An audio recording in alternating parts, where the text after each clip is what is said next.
So today our experiment is design of your single phase induction motor stator. So see, there is a single phase variac. From that we are giving the supply because it is a single phase supply.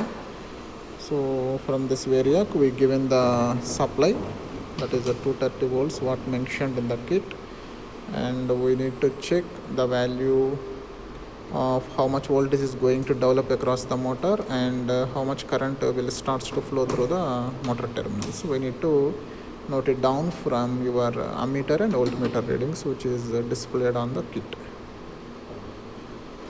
So before that we will well known that where we are going to use the single phase motor. So majority purpose is at domestic appliances, right, for the domestic purposes, and a little bit of commercial purposes too, and some of the extent in industrial uses also, because why we are moving on that, the single phase system is more economical than your three phase system, and also the power requirement was also very low for houses, shops, offices. That is small, right? So which can be easily met by a single phase system. Whatever the power requirement in most of the houses will be small, which can easily met by your single phase system. So very well known that the single phase induction motors are having the simple in construction, very cheap in cost, reliable and easy to repair, and we can maintain too. So the next one, we need to check the working of this design of single phase induction motor stator. So once we are getting switching on, so we will check the connections, and then we will start the experiment. So we will check once the single phase variac connections, and also where we are using these single phase induction motors. Just here the experiment should be simply, you need to note it down the voltage and the current readings, right? So the voltage and current readings in a step-by-step manner.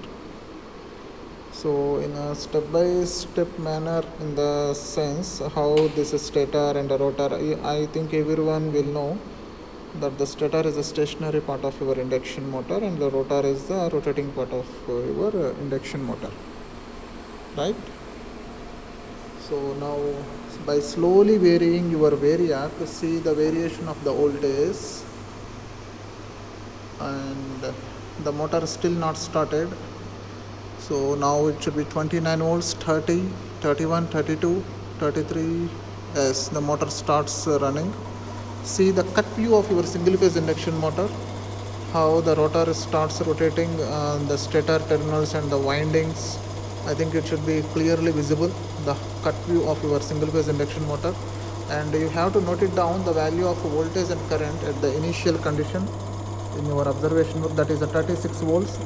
So here I am noted down 36 volts, and how much current it should be drawing, 2.56 at the initial state, 2.56.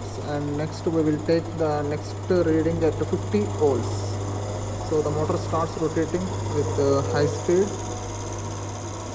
So it should be 50 volts. The value of current is approximately, it's varying, it's around 0.9697. It's almost 1. I am keeping as almost 1. And we are moving on to the next with 100. Now the motor starts running in smooth manner. So by increasing the voltage, right, that is at 100, it should be, now the current is under control, 0.57. Now the next step at 150 volts,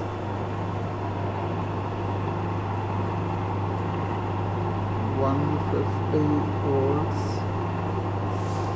So now the current reading should be 0.75, a little bit high. Further we will move on to 200. I think you can listen the noise of your single phase induction motor running. So now it should be again move on to around 0.93. Right. It's okay. 200 volts. It should be around 0.93.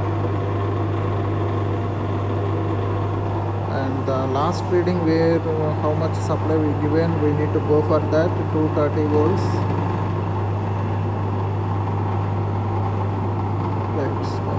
230, it's again come back to 1.02. It's approximately 1. Right, so you have to decrease, right? Decreasing the voltages, speed should be proportionally decreasing, and switching off the variac and the socket supply. Right, thank you one and all. You have to note it down the readings and keep it in your observation book with the title of design and fabrication of your single phase induction motor starter. So complete it and submit within timeline. Thank you all.